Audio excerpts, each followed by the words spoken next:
ಬಂಧುಗಳೇ ನಮಸ್ಕಾರ, ಹೇಗಿದ್ದೀರಿ ಎಲ್ಲರೂ? ಬಂಧುಗಳೇ, ಯಾವುದೇ ದೇಶದ ಅಧ್ಯಕ್ಷ ಅಥವಾ ಮುಖ್ಯಸ್ಥನ ಪ್ರಮುಖ ಜವಾಬ್ದಾರಿ ತನ್ನ ಪ್ರತಿ ಪ್ರಜೆಗಳನ್ನ ಕಾಪಾಡಿಕೊಳ್ಳೋದು, ಪ್ರತಿಯೊಬ್ಬರ ಜೀವವೂ ಅತ್ಯಮೂಲ್ಯ ಅಂತ ಪರಿಗಣಿಸೋದು. ಆದರೆ ಮಾಲ್ಡೀವ್ಸ್ನ ಅಧ್ಯಕ್ಷರಾಗಿರುವಂಥ ಮೊಹಮ್ಮದ್ ಮುಯಿಜು ಈ ಮಾತನ್ನ ಮರೆತ ಹಾಗೆ ಕಾಣಿಸ್ತಾ ಇದೆ. ಭಾರತದ ಮೇಲಿನ ದ್ವೇಷಕ್ಕೆ, ಭಾರತದ ಮೇಲಿನ ಸಿಟ್ಟಿಗೆ 14 ವರ್ಷದ ಬಾಲಕನ ಜೀವವನ್ನ ಮೊಹಮ್ಮದ್ ಮುಯಿಜು ಅಂದ್ರೆ ಮಾಲ್ಡೀವ್ಸ್ನ ಅಧ್ಯಕ್ಷರು ಇದೀಗ ಬಲಿ ತೆಗೆದುಕೊಂಡಿದ್ದಾರೆ. ಹೀಗಾಗಿ ಅವರದ್ದೇ ದೇಶದಲ್ಲಿ ಅವರ ವಿರುದ್ಧ ಇದೀಗ ತೀವ್ರವಾದಂಥ ಆಕ್ರೋಶ ವ್ಯಕ್ತವಾಗ್ತಿದೆ. ಅಲ್ಲಲ್ಲಿ ಪ್ರತಿಭಟನೆ ನಡೀತಾ ಇದೆ. ಏನು ಎನ್ನುವಂಥ ವಿವರವನ್ನ ನಿಮ್ಮ ಮುಂದೆ ಇಡ್ತಾ ಹೋಗ್ತೀನಿ, ಕೇಳಿ.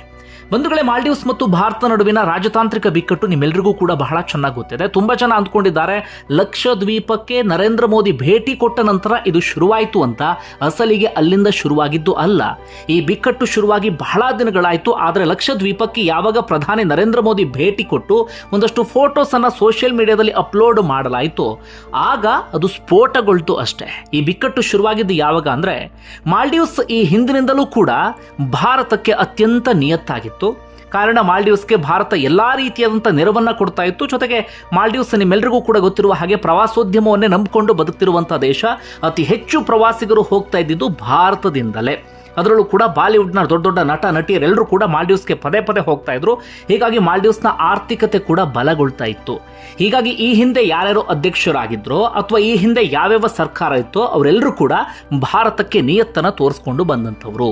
ಆದರೆ ಯಾವಾಗ ಮೊಹಮ್ಮದ್ ಮುಯಿಜು ಎನ್ನುವಂಥ ವ್ಯಕ್ತಿ ಅಧ್ಯಕ್ಷರಾದ್ರೋ ಆಗಿನಿಂದ ಮಾಲ್ಡೀವ್ಸ್ನ ವರಸೆ ಬದಲಾಯಿತು. ಅದಕ್ಕೆ ಕಾರಣ ಚೀನಾ ಈಗಾಗಲೇ ಭಾರತ ಸುತ್ತಮುತ್ತ ಇರುವಂಥ ಒಂದಷ್ಟು ದೇಶವನ್ನ ತನ್ನ ಹತ್ತಿರ ತೆಗೆದುಕೊಳ್ತಾ ಇದೆ.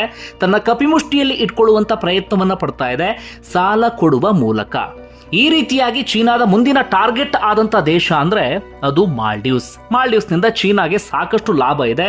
ಯಾಕಂದ್ರೆ ವ್ಯಾಪಾರ ವಹಿವಾಟಿನ ಸಮುದ್ರ ಮಾರ್ಗ ಇದೆ ನೋಡಿ, ಅದರಲ್ಲಿ ಪ್ರಮುಖವಾಗಿ ಮಾಲ್ಡೀವ್ಸ್ ಕೂಡ ಬರುತ್ತೆ. ಈ ಕಾರಣಕ್ಕಾಗಿ ಕಂಪ್ಲೀಟ್ ಆ ಸಮುದ್ರ ಮಾರ್ಗವನ್ನೇ ತನ್ನ ಕಂಟ್ರೋಲ್ಗೆ ತೆಗೆದುಕೊಳ್ಬೇಕು ಅನ್ನೋದು ಚೀನಾದ ಪ್ರಮುಖವಾದಂಥ ಪ್ಲಾನ್. ಈ ಕಾರಣಕ್ಕಾಗಿ ಮಾಲ್ಡೀವ್ಸ್ಗೆ ಹಣಕಾಸಿನ ನೆರವನ್ನ ಕೊಡೋದಕ್ಕೆ ಶುರು ಮಾಡ್ಕೊಳ್ಳುತ್ತೆ, ಸಾಲವನ್ನ ಕೊಡೋದಕ್ಕೆ ಶುರು ಮಾಡ್ಕೊಳ್ಳುತ್ತೆ, ಒಂದಷ್ಟು ಅಲ್ಲಿ ಅಭಿವೃದ್ಧಿ ಕೆಲಸ ಅಂಥದ್ದೆಲ್ಲವನ್ನು ಕೂಡ ಶುರು ಮಾಡ್ಕೊಳ್ಳುತ್ತೆ. ಆಗಿನಿಂದಲೇ ಮೊಹಮ್ಮದ್ ಮುಯಿಜು ಚೀನಾ ಕಡೆಗೆ ವಾಲೋದಿಕ್ಕೆ ಶುರು ಮಾಡ್ಕೊಳ್ತಾರೆ. ಅಂದ್ರೆ ಮಾಲ್ಡೀವ್ಸ್ ಚೀನಾ ಕಡೆಗೆ ವಾಲೋದಿಕ್ಕೆ ಶುರುವಾಗತ್ತೆ. ಆಗಿನಿಂದಲೇ ಸಣ್ಣದಾಗಿ ಬಿಕ್ಕಟ್ಟು ಶುರುವಾಗಿತ್ತು. ಅದರ ಲಕ್ಷದ್ವೀಪಕ್ಕೆ ನರೇಂದ್ರ ಮೋದಿ ಹೋಗಿ ಫೋಟೋ ವೈರಲ್ ಆಗ್ತಾ ಇದ್ದ ಹಾಗೆ ಒಂದಷ್ಟು ಅಲ್ಲಿಯ ಸಚಿವರು ನರೇಂದ್ರ ಮೋದಿ ಕುರಿತಾಗಿ, ಭಾರತ ಕುರಿತಾಗಿ ಕೆಟ್ಟ ಕೆಟ್ಟ ಕಮೆಂಟ್ ಮಾಡುವ ಮೂಲಕ ಆ ಬಿಕ್ಕಟ್ಟು ಸ್ಫೋಟಗೊಳ್ತು. ಅದಾದ ಬಳಿಕ ಏನೇನಾಯಿತು ನಿಮ್ಮೆಲ್ಲರಿಗೂ ಕೂಡ ಗೊತ್ತಿರುವಂಥ ವಿಚಾರ. ಭಾರತವು ಕೂಡ ತಿರುಗೇಟನ್ನು ಕೊಡ್ತು. ಯಾರ್ಯಾರು ಟಿಕೆಟ್ ಅನ್ನು ಬುಕ್ ಮಾಡಿದ್ರು ಅವರೆಲ್ಲರೂ ಕೂಡ ಕ್ಯಾನ್ಸಲ್ ಮಾಡ್ಕೊಳ್ಳೋಕೆ ಶುರು ಮಾಡಿದ್ರು. ಹೀಗಾಗಿ ಮೊಹಮ್ಮದ್ ಮುಯಿಜು ವಿರುದ್ಧವೇ ವಿರೋಧ ಪಕ್ಷದ ನಾಯಕರು ಆಕ್ರೋಶವನ್ನು ಹೊರಹಾಕೋದಕ್ಕೆ ಶುರು ಮಾಡಿಕೊಂಡ್ರು. ನಿಮ್ಮಿಂದಾಗಿ ಮಾಲ್ಡೀವ್ಸ್ನ ಆರ್ಥಿಕತೆಗೆ ಬಹಳ ದೊಡ್ಡ ಮಟ್ಟಿಗೆ ಪೆಟ್ಟು ಬೀಳ್ತಾ ಇದೆ ಅಂತ. ಅದರ ನಡುವೆಯೂ ಕೂಡ ಮೊಹಮ್ಮದ್ ಮುಯಿಜು ಚೀನಾಗೆ ಭೇಟಿ ಕೊಟ್ಟರು. ಅಷ್ಟು ಮಾತ್ರ ಅಲ್ಲ, ಭಾರತಕ್ಕೆ ವಾರ್ನ್ ಮಾಡುವಂತ ಕೆಲಸವನ್ನ ಮಾಡಿದ್ರು. ನಿಮ್ಮ ಸೇನೆಯನ್ನ ಮಾಲ್ಡೀವ್ಸ್ನಿಂದ ವಾಪಸ್ ತೆಗೆದುಕೊಳ್ಬೇಕು, ಇಲ್ಲಿ ನಿಮ್ಮ ವಿಮಾನ ಇದೆ, ಸೇನಾ ವಾಹನ ಇದೆ, ಎಲ್ಲವನ್ನೂ ಕೂಡ ವಾಪಸ್ ತೆಗೆದುಕೊಂಡು ಹೋಗಬೇಕು. ಮಾರ್ಚ್ 15 ನಿಮಗೆ ಡೆಡ್ಲೈನ್ ಎನ್ನುವಂತ ಮಾತನ್ನ ಹೇಳಿದರು. ಮಾಲ್ಡೀವ್ಸ್ಗೆ ನೆರವಾಗಲಿ ಎನ್ನುವ ಕಾರಣಕ್ಕಾಗಿ ಭಾರತ ತನ್ನ ಸೇನೆಯನ್ನ ಮಾಲ್ಡೀವ್ಸ್ನಲ್ಲಿ ಇಟ್ಟಿತ್ತು. ಆದರೆ ಅದನ್ನೇ ವಾಪಸ್ ತೆಗೆದುಕೊಳ್ಳುವಂತೆ ಮೊಹಮ್ಮದ್ ಮುಯಿಜು ಭಾರತಕ್ಕೆ ವಾರ್ನ್ ಮಾಡುವಂತ ಕೆಲಸವನ್ನ ಮಾಡಿದ್ರು. ಇಷ್ಟೆಲ್ಲ ಈ ಹಿಂದೆ ಆದಂತ ವಿಚಾರ. ಈಗ ಹೊಸ ವಿಚಾರ ಏನಪ್ಪಾ ಅಂದ್ರೆ, ಈ 14 ವರ್ಷದ ಬಾಲಕನ ಪ್ರಾಣ ಹೋದಂತ ಸಂಗತಿ ಏನಾಯ್ತು ಅನ್ನೋದನ್ನ ಹೇಳ್ತೀನಿ, ಕೇಳಿ. ಬಂಧುಗಳೇ, ಮಾಲ್ಡೀವ್ಸ್ಗೆ ಭಾರತ ಬೇರೆ ಬೇರೆ ರೀತಿಯಲ್ಲಿ ನೆರವನ್ನ ಕೊಡ್ತಾ ಇದೆಯಲ್ಲ, ಅದೇ ರೀತಿ ಒಂದು ನೆರವನ್ನ ಕೊಟ್ಟಿತ್ತು. ಅದೇನಪ್ಪಾ ಅಂದ್ರೆ, ಹಿಂದೂಸ್ತಾನ್ ಏರೋನಾಟಿಕ್ಸ್ ಲಿಮಿಟೆಡ್ HAL ತಯಾರಿಸಿರುವಂತಹ ಡಾರ್ನಿಯರ್ ಎನ್ನುವಂಥ ವಿಮಾನ ಭಾರತ ಮಾಲ್ಡೀವ್ಸ್ಗೆ ಕೊಡುಗೆ ರೂಪದಲ್ಲಿ ಕೊಟ್ಟಿತ್ತು. ಮಾನವೀಯ ನೆರವಿನ ಕೆಲಸಗಳಿಗೆ ಇದನ್ನು ಬಳಸಿಕೊಳ್ಳಿ ಎನ್ನುವಂಥ ಮಾತನ್ನ ಭಾರತ ಹೇಳಿತ್ತು. ಕಾರಣ ಮಾಲ್ಡೀವ್ಸ್ ನಿಮ್ಮೆಲ್ಲರಿಗೂ ಕೂಡ ಗೊತ್ತಿರುವ ಹಾಗೆ ದ್ವೀಪ ರಾಷ್ಟ್ರ. ಒಂದು ದ್ವೀಪದಿಂದ ಇನ್ನೊಂದು ಕಡೆಗೆ ಹೋಗಬೇಕು ಅಂತ ಆದರೆ ಏರ್ ಆಂಬ್ಯುಲೆನ್ಸ್ ಅಥವಾ ವಿಮಾನದ ಅಗತ್ಯ ತೀರಾ ಇದ್ದೇ ಇದೆ. ಜೊತೆಗೆ ಮಾಲ್ಡೀವ್ಸ್ ವೈದ್ಯಕೀಯ ಸೌಲಭ್ಯದಲ್ಲೂ ಕೂಡ ಸ್ವಲ್ಪ ಹಿಂದೆ ಉಳಿದಿದೆ. ಏನೇ ಸಮಸ್ಯೆ ಆದರೂ ಕೂಡ ಮಾಲ್ಡೀವ್ಸ್ನ ರಾಜಧಾನಿ ಆಗಿರುವಂಥ ಮಾಲೆಗೆ ಬರಬೇಕಾಗತ್ತೆ. ಒಂದು ಭಾಗದಿಂದ ಮಾಲೆಗೆ ಬರಬೇಕು ಅಂತಾದರೆ ಏರ್ ಆಂಬ್ಯುಲೆನ್ಸ್ ತೀರಾ ಅಗತ್ಯ. ಈ ಕಾರಣಕ್ಕಾಗಿ ಭಾರತ ವಿಮಾನವೊಂದನ್ನ ಕೊಡುಗೆಯಾಗಿ ಕೊಟ್ಟಿತ್ತು. ಈ ಹಿಂದೆ ಸಾಕಷ್ಟು ಕೆಲಸಗಳಿಗೆ ಆ ವಿಮಾನವನ್ನ ಬಳಸಿಕೊಳ್ಳಲಾಗಿತ್ತು. ಅದೇ ರೀತಿಯಾಗಿ ಒಂದು ಸಮಸ್ಯೆ ಆಗತ್ತೆ. ಗಾಫ್ ಅಲೀಫ್ ವಿಲ್ಲಿಂಗಿಲಿಯ ವಿಲ್ಲಿಂಗ್ಟನ್ ಎನ್ನುವಂಥ ದ್ವೀಪದಲ್ಲಿ ಓರ್ವ ಬಾಲಕನಿಗೆ ಬ್ರೈನ್ ಸ್ಟ್ರೋಕ್ ಆಗತ್ತೆ. ಪಾರ್ಶ್ವವಾಯು ಸಮಸ್ಯೆಯೂ ಕೂಡ ಆತನಿಗೆ ಕಾಣಿಸ್ಕೊಳ್ಳುತ್ತೆ. ತಕ್ಷಣವೇ ಆತನಿಗೆ ತುರ್ತು ಚಿಕಿತ್ಸೆಯ ಅಗತ್ಯ ಇರುತ್ತೆ. ಮಾಲ್ಡೀವ್ಸ್ನ ರಾಜಧಾನಿಯಾಗಿರುವಂಥ ಮಾಲೆಗೆ ಆತನನ್ನು ಕರ್ಕೊಂಡು ಬರಬೇಕಾಗಿರುತ್ತೆ. ಮಾಲೆಯ ಒಂದು ಆಸ್ಪತ್ರೆಯಲ್ಲಿ ಎಲ್ಲ ರೀತಿಯಾದಂಥ ವ್ಯವಸ್ಥೆಯನ್ನು ಕೂಡ ಮಾಡಿಕೊಂಡಿದ್ರು. ತಕ್ಷಣಕ್ಕೆ ಮಾಡಬೇಕಾದಂಥ ಕೆಲಸ ಏನಪ್ಪ ಅಂದರೆ ವಿಮಾನದ ಮೂಲಕ ಅಥವಾ ಏರ್ ಆಂಬ್ಯುಲೆನ್ಸ್ ಮೂಲಕ ಆತನನ್ನು ಆ ದ್ವೀಪದಿಂದ ಮಾಲೆಗೆ ಕರ್ಕೊಂಡು ಬರಬೇಕಾಗಿರುತ್ತೆ. ಆಗ ಭಾರತ ಕೊಟ್ಟಂಥ ಆ ವಿಮಾನ, ಡಾರ್ನಿಯರ್ ವಿಮಾನ ಆತನನ್ನು ಕರ್ಕೊಂಡು ಹೋಗೋದಕ್ಕೆ ರೆಡಿ ಇರುತ್ತೆ. ಆದರೆ ಆ ವಿಮಾನದಲ್ಲಿ ಕರ್ಕೊಂಡು ಹೋಗಬೇಕು ಅಂತಾದರೆ ಮಾಲ್ಡೀವ್ಸ್ ಸರ್ಕಾರದ ಪರ್ಮಿಷನ್ ಬೇಕಾಗಿರುತ್ತೆ.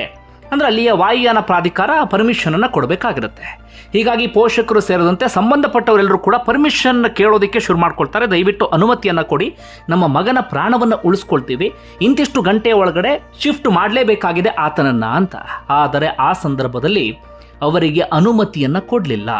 ಮೊಹಮ್ಮದ್ ಮುಯಿಜು ಅದನ್ನು ಅಲ್ಲೇ ಹಾಗೆ ಹೋಲ್ಡ್ನಲ್ಲಿ ಇಟ್ಕೊಳ್ತಾರೆ. ಅದಕ್ಕೆ ಕಾರಣ ಭಾರತದ ವಿಮಾನದಲ್ಲಿ ಆತನನ್ನು ಶಿಫ್ಟ್ ಮಾಡಬಾರದು, ನಮ್ಮ ವಾಯುಸೇನೆಯ ವಿಮಾನದಲ್ಲೇ ಆತನನ್ನು ಶಿಫ್ಟ್ ಮಾಡಿ ಆತನಿಗೆ ಚಿಕಿತ್ಸೆಯನ್ನು ಕೊಡಬೇಕು. ನಾವು ಮತ್ತೆ ಭಾರತದ ವಿಮಾನದಲ್ಲಿ ಆತನನ್ನು ಶಿಫ್ಟ್ ಮಾಡಿದರೆ ಭಾರತ ಹಂಗಿನಲ್ಲಿ ಸಿಕ್ಕಾಕೊಂಡ ಹಾಗಾಗತ್ತೆ. ಜೊತೆಗೆ ಭಾರತ ವಿರುದ್ಧ ಈ ರೀತಿ ನಾವು ಸೇಡನ್ನು ತೀರಿಸಿಕೊಳ್ಳಲೇಬೇಕು ಅಂತ ಮೊಹಮ್ಮದ್ ಮುಯಿಜು ನಿರ್ಧಾರ ಮಾಡ್ತಾರೆ. ಹೆಚ್ಚು ಕಡಿಮೆ 16 ಗಂಟೆಗಳ ಕಾಲ ಪರ್ಮಿಷನ್ ಕೊಡೋದಿಲ್ಲ. 16 ಗಂಟೆಗಳ ಆದ ನಂತರ ವಾಯುಸೇನೆಯ ವಿಮಾನವೊಂದು ಬರುತ್ತೆ, ಆತನನ್ನು ಮಾಲೆಗೆ ಶಿಫ್ಟ್ ಮಾಡಲಾಗುತ್ತೆ. ಚಿಕಿತ್ಸೆ ಆರಂಭಿಸ್ತಾ ಇದ್ದ ಹಾಗೆ ಆತನ ಪ್ರಾಣ ಪಕ್ಷಿ ಹಾರು ಹೋಗಿರುತ್ತೆ.